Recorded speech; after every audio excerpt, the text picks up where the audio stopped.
Financial freedom. It's what everyone wants, but here's the shocking truth.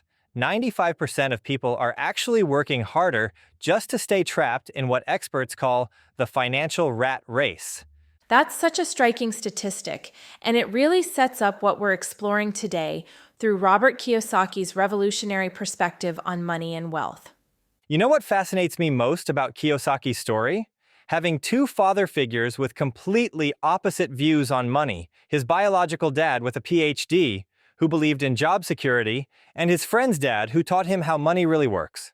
And that early lesson working at the convenience store for just 10 cents an hour, talk about a powerful way to learn about money. Right? And here's what's brilliant about that. His rich dad deliberately created that frustrating situation to teach him about the emotional traps that keep most people financially stuck. The fear of not having enough and the desire for things money can buy. Well, that certainly explains why so many high-income earners still struggle financially, like that corporate attorney in the book making $250,000 annually, still trapped in the cycle. Exactly. And you know what's wild? Studies show that 70% of lottery winners go broke within a few years. It's not about how much you make, it's about understanding the difference between assets and liabilities. Speaking of which, that comic book library story really demonstrates this principle in action. Two 9-year-old kids basically created a passive income stream before they even knew what that meant. And here's what most people miss about that story. They didn't just make money, they created a system. Recent data shows that 97% of wealthy individuals have multiple streams of income, while most people rely on just one paycheck. That's fascinating. How do you think this applies to today's digital economy? Well, look at modern examples like content creators. The most successful ones aren't just trading time for money, they're building assets through digital products, subscription models, and automated systems. It's the same principle, just with different tools. That reminds me of what Kiyosaki said about corporations, how the wealthy use them as legal tax shelters. The average employee pays 30 to 40% in taxes, while corporations can reduce that significantly through legitimate deductions. You know what's interesting? A recent study showed that business owners pay an effective tax rate of about 20% less than high-income employees. But here's the key. It's not about tax evasion, it's about understanding the rules of the game. So, what do you think stops most people from applying these principles?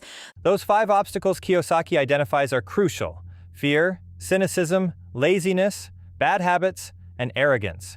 Research shows that 80% of Americans feel stuck in their financial situation, but only 20% actively seek financial education. That story about James, the accountant who transformed his situation in 18 months, really shows it's possible to overcome these obstacles with the right mindset. And here's what's powerful about James's story. He didn't make any huge, risky moves. He started small, buying 2 rental properties and building a side business. Studies show that millionaires average 7 income streams. They build wealth gradually. That really challenges the get-rich-quick mentality that's so prevalent today. Absolutely right. And you know what's fascinating?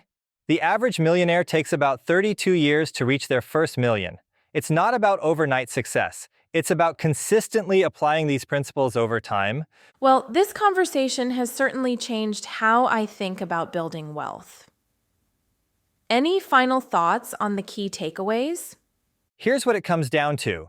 Financial intelligence isn't about how much you make, it's about what you do with what you have. The data shows that 80% of millionaires are first-generation wealthy. They weren't born rich, they learned these principles and applied them consistently. That's really what makes this message so powerful. It's accessible to anyone willing to learn and take action. And that might be the most important point. It's not about where you start, it's about developing your financial intelligence and taking those first steps toward having money work for you instead of working for money.